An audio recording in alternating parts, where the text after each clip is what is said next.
नमस्कार, स्वागत है आप सभी का। मैं हूं आपके साथ अमृता चौरसिया। इस वक्त की अहम खबरों के साथ करेंगे बुलेटिन की शुरुआत, लेकिन उससे पहले बात कोविड महामारी से बचाव की। कोरोना महामारी के खिलाफ पूरा देश एकजुट होकर लड़ रहा है। आप भी हमारे साथ सुरक्षा और बचाव के एहतियाती उपायों का संकल्प लें। अपना मास्क अच्छी तरह से पहनें, 2 गज की दूरी का पालन करें, सुरक्षित दूरी बनाए रखें, साथ ही हाथों को बार बार धोएं।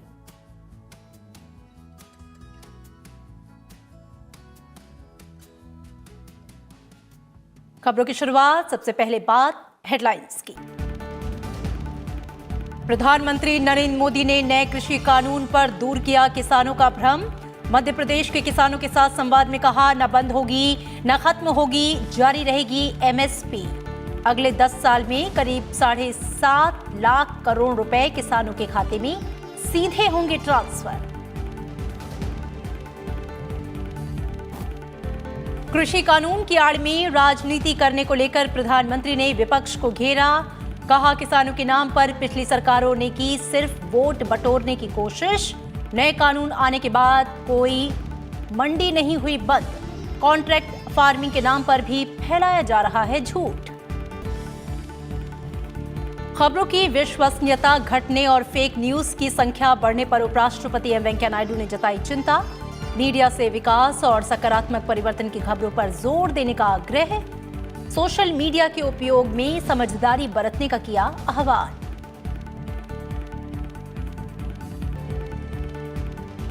भारत चीन सीमा पर सैनिकों की संख्या कम करने और टकराव की स्थिति रोकने के लिए सैन्य और राजनयिक स्तर पर जारी रहेगी वार्ता। दोनों देशों के बीच WMCC की 20वीं बैठक में सहमति। कमांडर स्तर की 9वें दौर की बैठक का जल्द होगा आयोजन।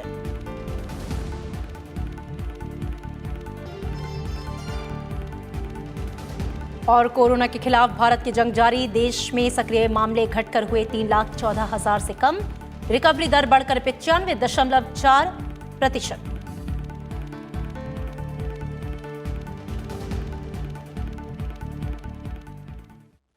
पहले जैसे एमएसपी दी जाती थी वैसे ही दी जाती रहेगी।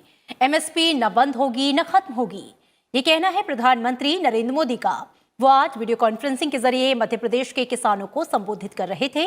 विपक्षी दलों पर निशाना साधते हुए प्रधानमंत्री ने कहा कि जिनकी राजनीतिक जमीन खिसक गई है, आज वो किसानों को भ्रमित कर रहे हैं। रायसेन में मध्य प्रदेश के रायसेन में किसान कल्याण सम्मेलन को वीडियो कॉन्फ्रेंसिंग के जरिए संबोधित करते हुए प्रधानमंत्री नरेंद्र मोदी ने नए कृषि कानूनों के लाभ बताए। साथ ही उन्होंने किसानों के भ्रम दूर करने की भी कोशिश की।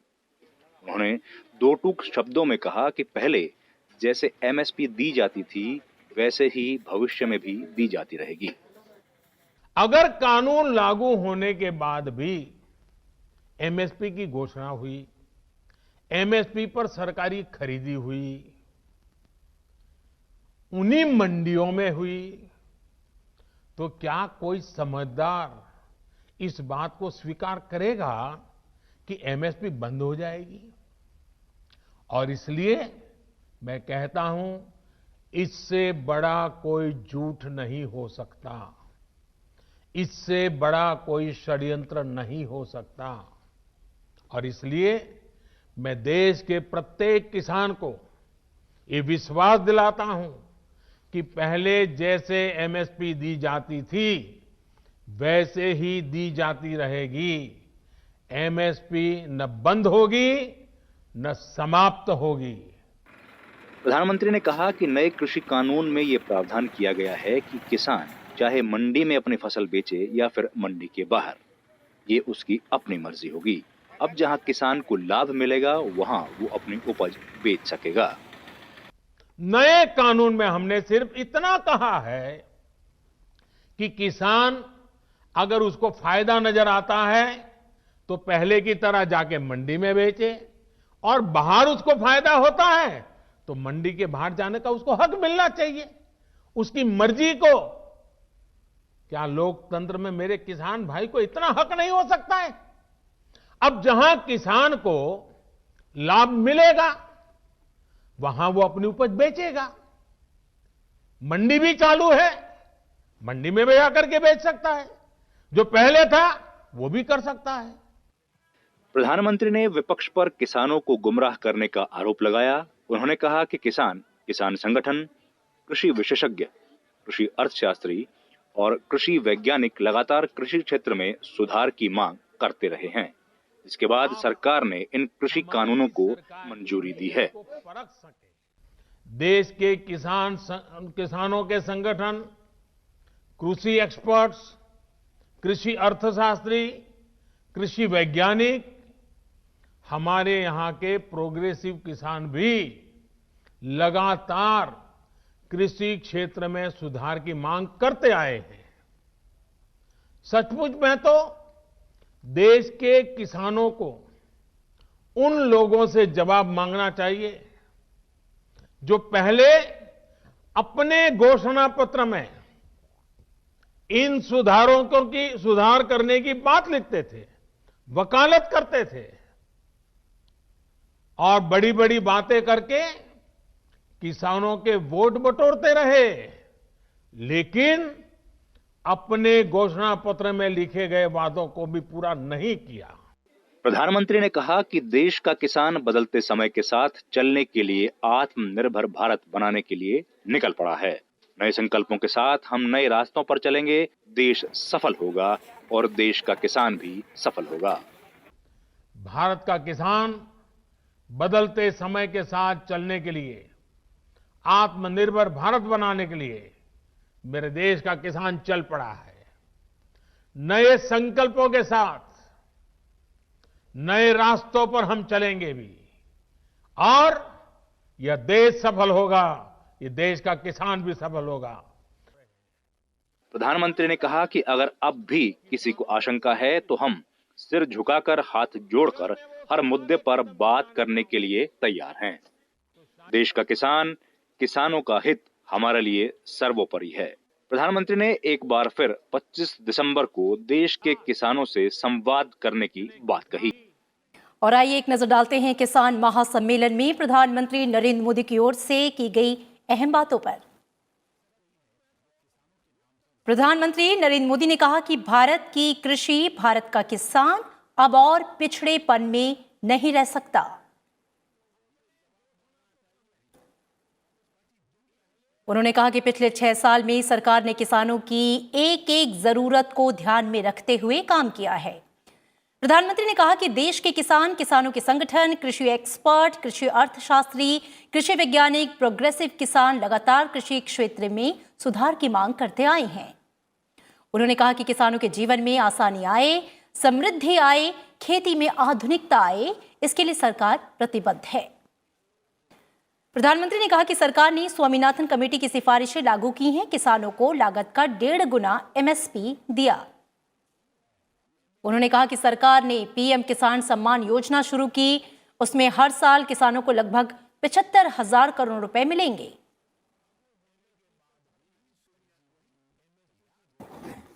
प्रधानमंत्री कहा कि सरकार हजारों करोड़ रुपए खर्च करके सिंचाई परियोजनाओं को मिशन मोड में पूरा करने में जुटी है।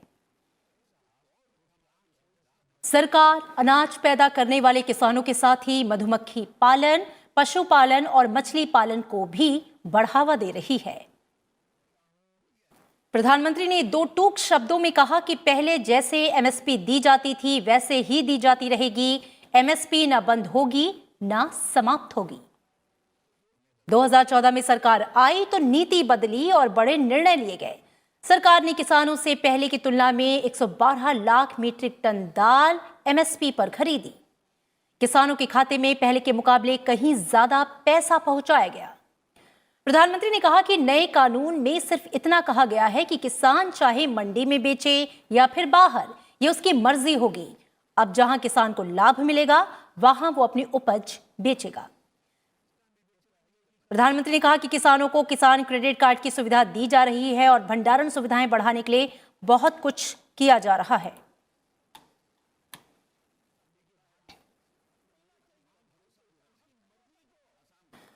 खरीफ मौसम में धान की बुआई करने वाले 45,92,000 किसानों को समर्थन मूल्य पर खरीद का लाभ पहुंचा है और इसके लिए 75,263 करोड़ रुपए से अधिक का भुगतान किया गया। कृषि मंत्रालय के मुताबिक पंजाब, हरियाणा, उत्तर प्रदेश, तेलंगाना, उत्तराखंड, तमिलनाडु, चंडीगढ़, जम्मू कश्मीर, केरल, गुजरात, आंध्र प्रदेश, छत्तीसगढ़, ओडिशा, मध्य प्रदेश, महाराष्ट्र और बिहार से 398 लाख टन धान की खरीद की गई। केवल पंजाब में 202 लाख टन से अधिक धान का योगदान किया है, जो कि धान की पूरी खरीद का 50.86% है। कृषि मंत्रालय ने कहा कि मूल्य समर्थित योजना के तहत तमिलनाडु, कर्नाटक, महाराष्ट्र, तेलंगाना, गुजरात, हरियाणा, उत्तर प्रदेश, ओडिशा, राजस्थान और आंध्र प्रदेश के लिए खरीफ 2020 के तहत 48 लाख टन से अधिक दालों और तिलहन की खरीद को मंजूरी प्रदान की गई।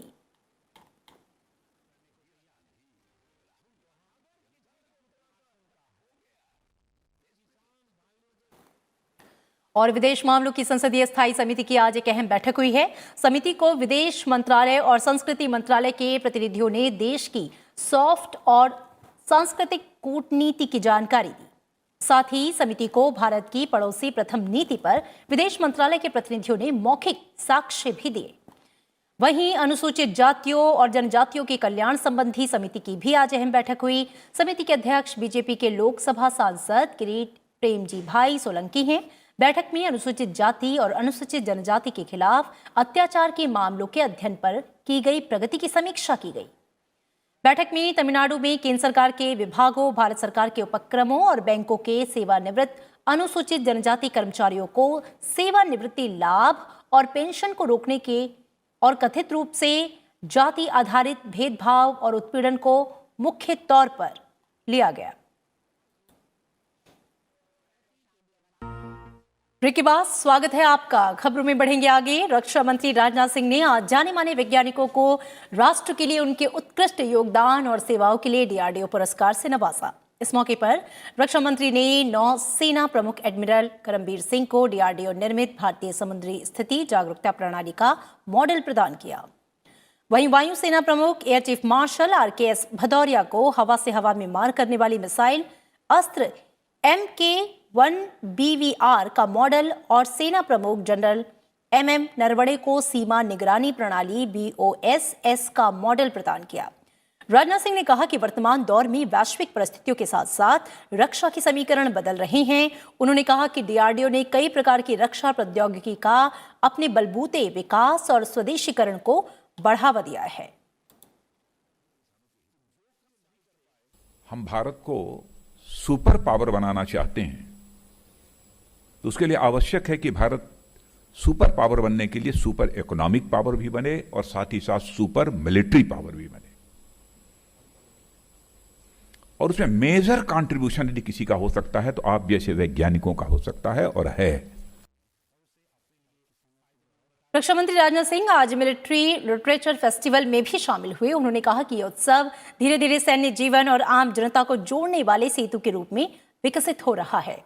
राजनाथ सिंह ने कहा कि भारत में राष्ट्रीयता की भावना से लिटरेचर लिखे जाने की पुरानी परंपरा रही है। उन्होंने कहा कि देश में लगभग सभी भाषाओं में ऐसे लेखन हुए हैं जिन्होंने अपने समय में लोगों के अंदर स्वदेश प्रेम की भावना को जागृत और विकसित किया है।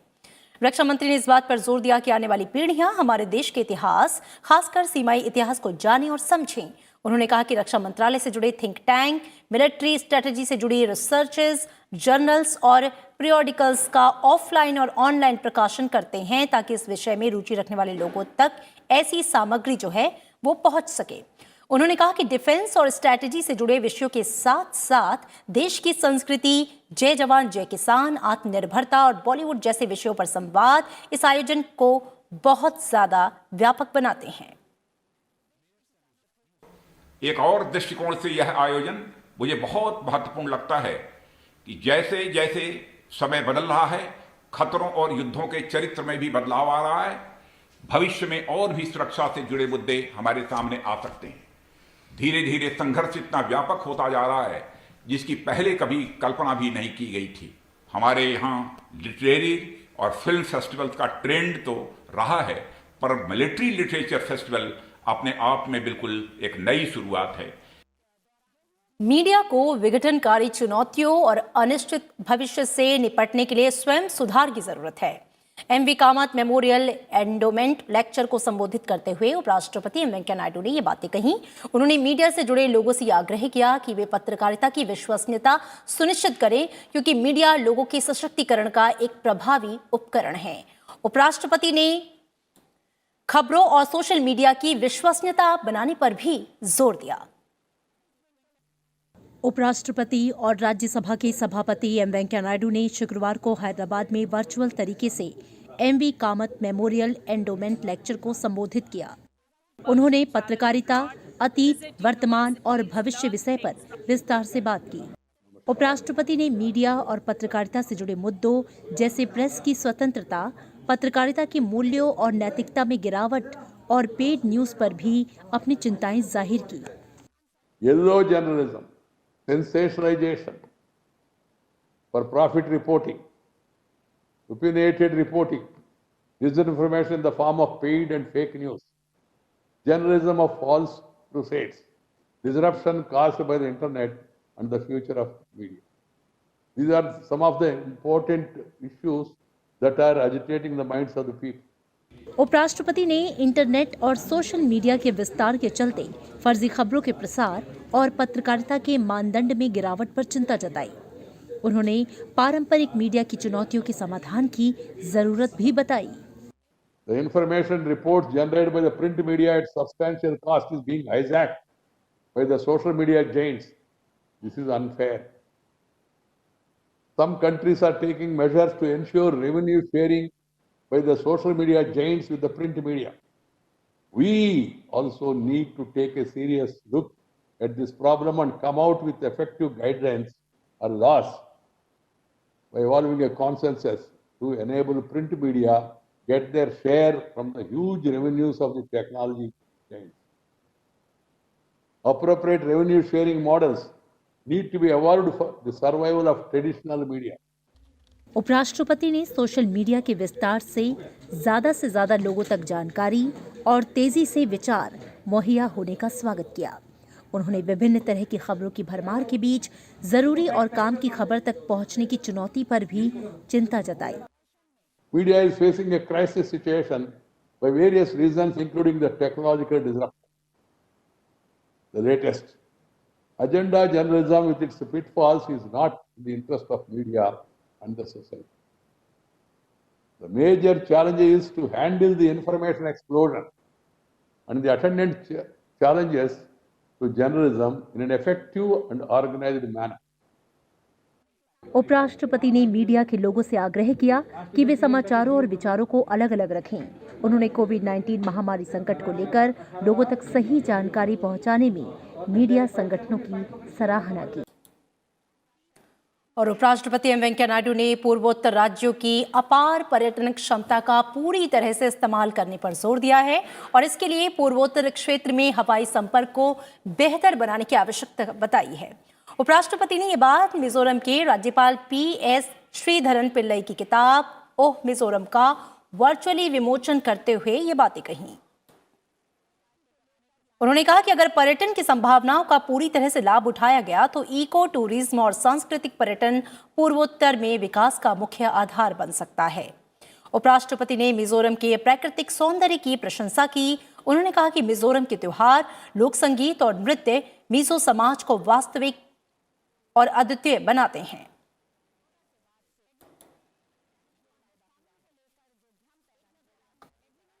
State blessed with pristine natural beauty, but its colorful festivals, folk music and energetic dance like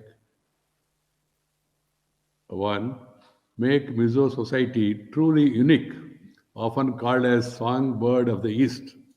The Mizos are blessed with a natural talent for music. Supreme court ने सभी राज्यों को ये निर्देश दिया है कि वे कोविड अस्पतालों में आग से सुरक्षा इंतजामों की जांच करें ताकि इस तरह की घटनाओं को रोका जा सके। कोर्ट ने सभी राज्यों को 4 हफ्ते का समय दिया है। इस अवधि में कोरोना समर्पित सभी अस्पतालों में आग से सुरक्षा के लिए जरूरी ऑडिट कराना होगा। साथ ही साथ फायर डिपार्टमेंट से नो ऑब्जेक्शन सर्टिफिकेट लेना होगा। इसके अलावा नोडल अधिकारी की नियुक्ति भी करनी होगी ताकि समय समय पर मानकों का पालन सुनिश्चित हो। कोर्ट ने यह भी कहा कि निर्देशों का पालन नहीं करने पर अस्पताल प्रबंधकों पर सख्त कार्रवाई की जाएगी।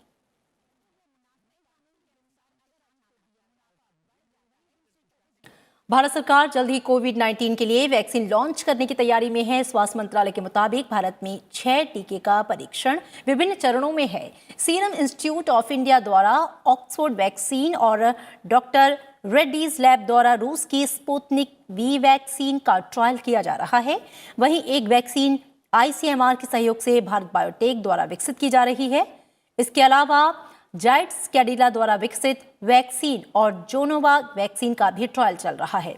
वहीं छठा बायोलॉजिकल ई लिमिटेड द्वारा निर्मित वैक्सीन का ट्रायल संयुक्त राज्य अमेरिका के साथ किया जा रहा है। ऑक्सफोर्ड यूनिवर्सिटी ने अपनी कोरोना वायरस वैक्सीन को लेकर नया दावा किया है। यूनिवर्सिटी के मुताबिक उसकी वैक्सीन के 1 डोज की बजाय 2 डोज ज्यादा प्रभावी हैं। 2 डोज दिए जाने के बाद बेहतर इम्यूनिटी रिस्पॉन्स ट्रिगर करती है। एस्ट्राजेनेका द्वारा लाइसेंस के लिए पंजीकृत कार्रवाई की गई। ऑक्सफोर्ड वैक्सीन को लेकर यूनिवर्सिटी ने अंतरिम लेट स्टेज ट्रायल के नतीजों को प्रकाशित किया। इसमें यह बताया गया है कि वैक्सीन मरीजों पर अधिक प्रभावकारी होती है जब इसकी 2 पूर्ण खुराक दी जाती है। वहीं रूस ने अपनी वैक्सीन स्पुतनिक वी का निर्माण भारत में करने का ऐलान किया है। रूस ने कहा कि 2021 से भारत में हर साल करीब 30 करोड़ वैक्सीन की डोज का उत्पादन किया जाएगा। इसके लिए रूस ने भारत की 4 प्रमुख वैक्सीन निर्माता कंपनियों से बातचीत भी कर ली है। और भारत में कोरोना संक्रमण से ठीक हुए रोगियों की संख्या 95 लाख से पार हो गई है। देश में रिकवरी दर विश्व में सबसे अधिक है। वहीं सक्रिय मामलों की संख्या 3 लाख के आसपास बनी हुई है। बेहतर स्वास्थ्य सुविधाओं की वजह से सक्रिय मामलों में लगातार गिरावट भी जारी है। देश में कोरोना संक्रमण से स्वस्थ होने वालों की दर में लगातार इजाफा हो रहा है और सक्रिय मामलों में कमी आ रही है। भारत दुनिया में कोरोना से सबसे कम मृत्यु दर वाले देशों में शामिल है। वहीं रिकवरी दर विश्व में सबसे अधिक है। भारत में फिलहाल रिकवरी रेट 95.40% है।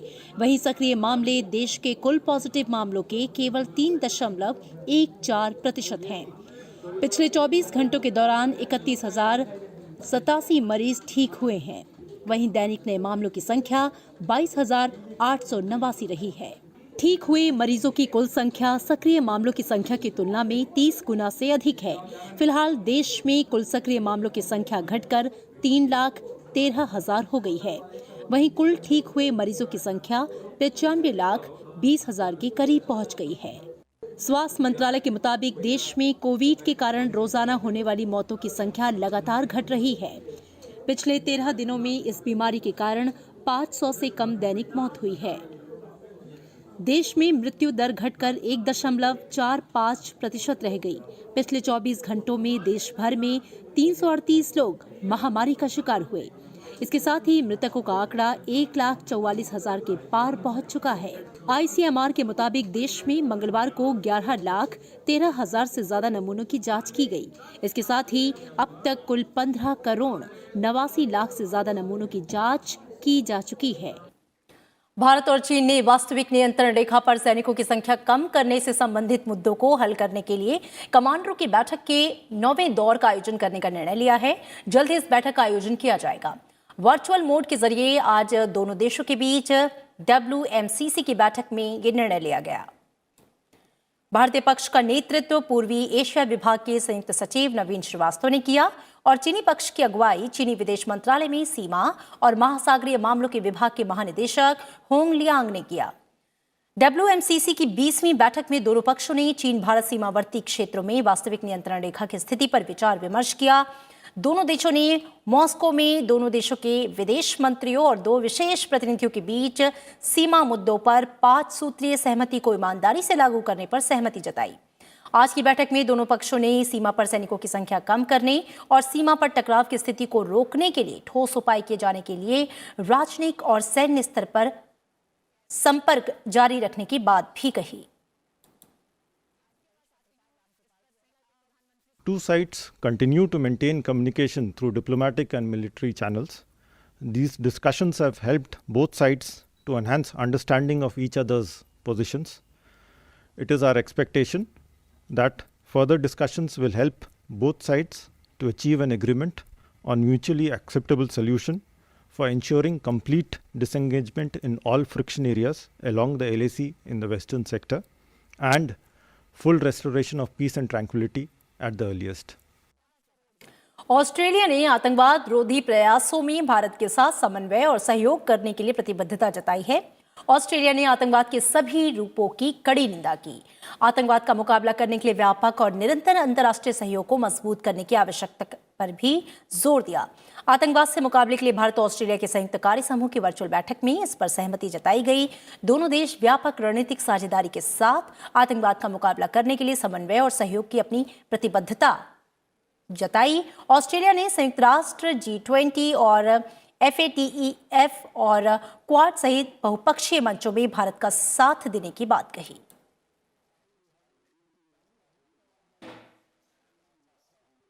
और दुनिया भर में आज अंतर्राष्ट्रीय प्रवासी दिवस मनाया जा रहा है। आज ही के दिन यानी कि 18 दिसंबर 1990 को संयुक्त राष्ट्र महासभा ने इससे संबंधित प्रस्ताव एक अंतर्राष्ट्रीय सम्मेलन में स्वीकार किया।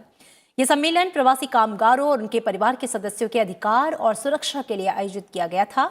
साल 2020 के अंतर्राष्ट्रीय प्रवासी दिवस की थीम मानव गतिशीलता को फिर से जोड़ना है। संयुक्त राष्ट्र हर साल सरकारों, संगठनों और इस क्षेत्र में अग्रणी भूमिका निभाने वाले लोगों को इस मौके पर आमंत्रित करता है। इसका उद्देश्य प्रवासी कामगारों से जुड़े आजादी के साथ साथ काम और मानवाधिकारों जैसे मुद्दे पर लोगों के विचार को साझा करना है।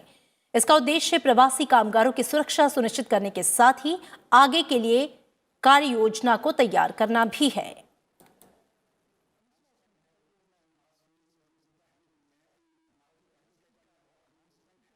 और फिलहाल इस बुलेटिन में मेरे साथ इतना ही, लेकिन चलते चलते एक बार फिर से आपसे अपील, कोरोना महामारी के खिलाफ पूरा देश एकजुट होकर लड़ रहा है। आप भी हमारे साथ सुरक्षा और बचाव के एहतियाती उपायों का संकल्प लें। अपना मास्क अच्छी तरह से पहनें, 2 गज की दूरी का पालन करें, सुरक्षित दूरी बनाए रखें, साथ ही हाथों को बार बार धोएं।